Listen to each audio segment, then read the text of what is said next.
Oke, baik lagi di sini bersama saya di Atal Investing.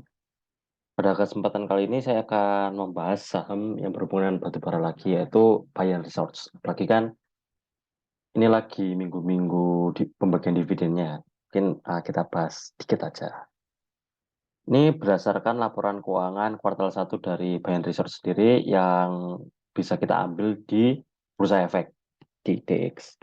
Oke, tanpa berlama-lama lagi, saya akan membahas. Untuk kasnya sendiri 18 triliun ada penurunan ya, tapi masih 2 digit, which is good. Aset lanjutnya sendiri 26 triliun, 29 triliun, maaf, meningkat dari 26 triliun. Total asetnya juga meningkat menjadi 52 triliun. Liabilitas lancarnya juga meningkat 13 triliun, tapi ya total liabilitasnya juga naik 14 triliun dan total ekuitasnya juga naik 35 triliun. Jika eh, saya prediksikan di akhir tahun nanti atau di kuartal 4 itu eh, total ekuitas dari Bayan Research sendiri itu kita coba lihat ya, data historis peningkatan kuartal 1 sampai kuartal 4-nya itu di tahun 2022 itu kan minus 14%. Di tahun 2021 ini naik 75%, di tahun 2020 plus 50%-an lah.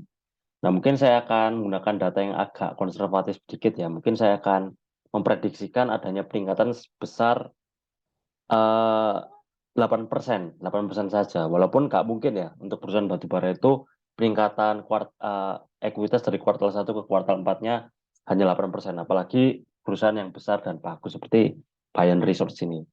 Ini saya omong jangan 8% deh. Misalnya berapa ya enaknya? 30% lah.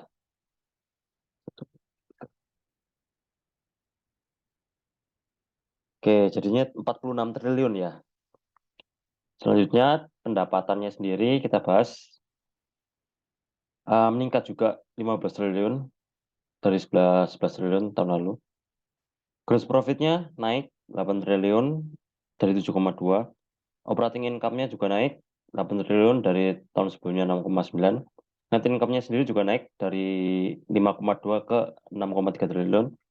Nah, ini saya prediksikan, saya forecast lah ibaratnya jumlah laba bersih yang dikantongi oleh Band Research di kuartal 4 atau di akhir tahun nanti. Nah, sama seperti ekuitas, kita melihat data historis peningkatan persentase net income dari kuartal 1 ke kuartal 4. Itu di tahun 2022 kan 468%. Ini ya, ini akhir tahunan ini akhir tahunan. Di tahun 2021 664%, ya mungkin saya konservatif sedikit ya, karena apa namanya berita tentang batu bara ini kan agak kurang baik lah, tidak seperti tahun lalu yang harganya gila-gilaan. Sentimen-sentimennya itu agak kurang untuk tahun ini menurut saya. Saya memprediksikan hanya ada peningkatan sebesar 250% saja, jauh dari 3 tahun sebelumnya, yaitu ada sekitar di 22 triliun. Nah, jika labanya itu disetahunkan, which is 6,3 ini dikali 4 kali, ibaratnya itu kita melihat labanya itu konstan setiap kuartalnya 25 triliun. Itu hanya 25 triliun. Oke, kita lihat cash flow-nya.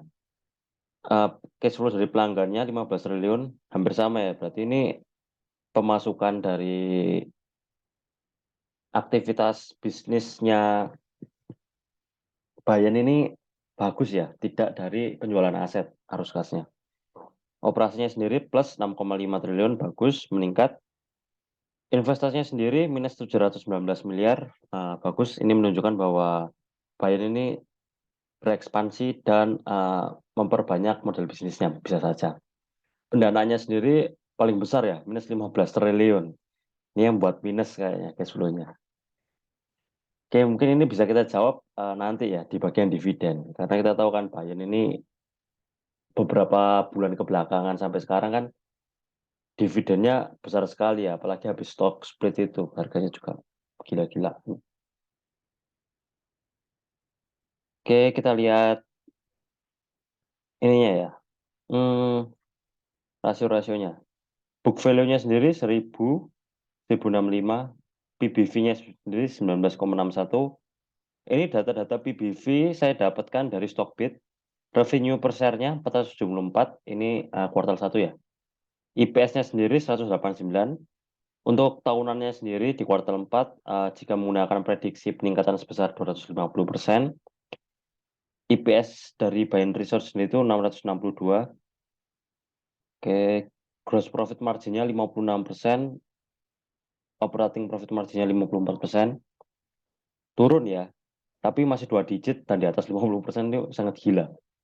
Net profit margin-nya 39%, turun. ROE-nya naik 1%, 17,7. ROA-nya juga turun 12,06, turun tipis lah, tidak terlalu penting. Debt to equity ratio-nya 0,4, bagus ya, berarti total ekuitasnya lebih besar daripada utangnya. Jadi kemungkinan Bayern ini pilot itu sangat kecil sekali karena bisa memenuhi kebutuhan utangnya sendiri dengan total ekuitas. Baik, kita turunin lagi ke current rasionya 2,28, tebal sekali. Jadi total asetnya itu bisa lunasi total liabilitas lancarnya. Nah, ini kita lihat total aset lancarnya kan 1,9. Liabilitasnya itu setengahnya.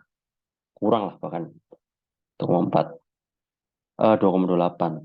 Cash ratio-nya 1,4, tebal sekali ya. Berarti di sini 18 triliun, kita lihat kasnya, liabilitas lancarnya 13 triliun. Jadi hanya dengan menggunakan kas, Bayan Research ini dapat memenuhi kebutuhan, dapat membayar seluruh utang lancarnya menggunakan kas saja. Seperti itu. PI rasionya 110 ya, malas sekali ya. Nomor ini kuartal 1. Jika disetahunkan 31,5. Nah, kenapa bisa mahal seperti ini? Karena Bayan Research ini kan kita tahu di Desember kemarin melakukan stock split ya, 1:10. Jadi dulu satu saham Bayan dulu itu setelah di stock split berharga sama dengan 10 saham. Jadinya jumlah lembar saham yang ada di masyarakat itu semakin banyak. Ini juga akan berpengaruh ke BBV-nya juga seperti itu.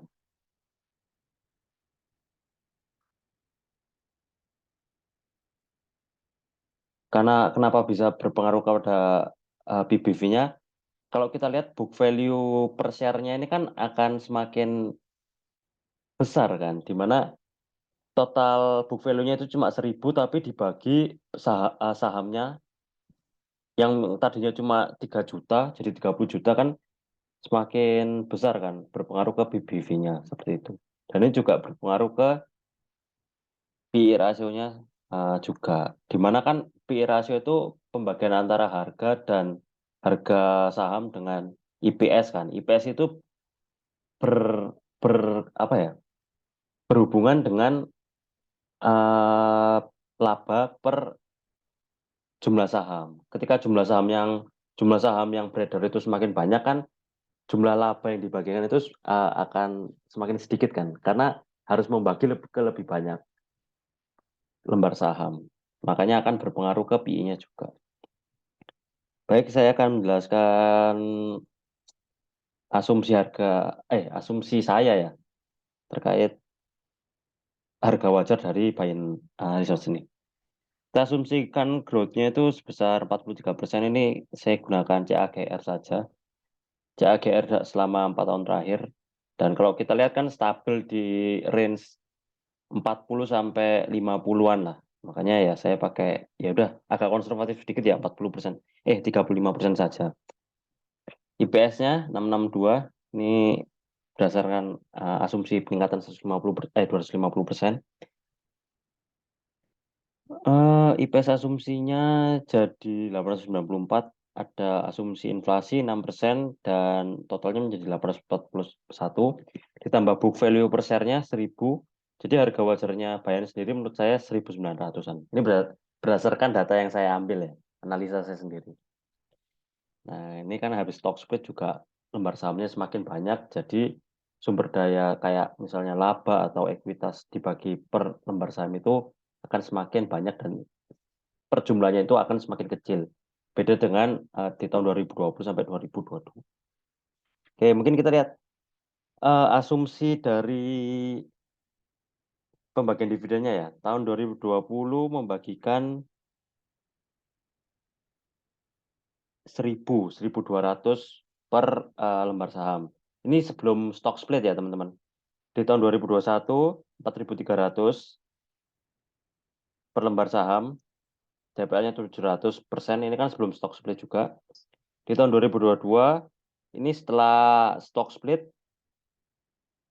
821. DPL-nya hampir 100%. Nah, di tahun 2023 ini coba kita agak konservatif sedikit ya. Tapi kalau kita lihat Bain Research ini cukup royal dalam membagikan dividennya. Apalagi kalau kita lihat kasnya cukup tebal ya, teman-teman. Mungkin bisa hampir sama lah seperti tahun 2022. Tapi kalau coba kita agak konservatif di misalnya 70% saja, akan mendapatkan sebentar dividen yield-nya dari oh ya, akan mendapatkan sekitar 463 per lembar saham dengan yield 2%. Ini kenapa 30%, ini di price-nya apa, belum saya yang di tahun 2022 ini yield-nya belum saya bagikan dengan jumlah saham beredar yang terbaru, hanya di bagian DPS-nya saja, seperti itu. Baik, kesimpulan menurut saya, bukan untuk saranan jual dan beli, Bain ini adalah perusahaan yang bagus, perusahaan yang aman, dan royal dalam memberikan dividennya. Eh, Balance sheet-nya juga bagus, tetapi berdasarkan valuasi menurut saya masih terlalu mahal ya. Dan juga sentimen akan batu bara itu kan semakin menurun lah setiap tahunnya karena adanya isu apa suntik mati PLTU dan juga ekonomi hijau. Seperti itu. Walaupun kita tidak dapat kita pungkiri eh, transisi itu butuh waktu yang lama. Dan dalam jangka waktu pendek hingga menengah itu, batu bara itu masih bisa menjadikan alternatif energi yang murah seperti itu. Jadi itu kesimpulan dari saya. Terima kasih. Jika teman-teman ada saran atau ada ilmu lain yang ingin di-share, tulis saja di comment section atau ada yang salah-salah bisa jadi revisi, nggak apa-apa. Dan jika teman-teman ada emiten yang ingin dibahas sama saya, tulis saja di comment section. Kalau menarik, saya akan bahas seperti itu. Baik, terima kasih semua.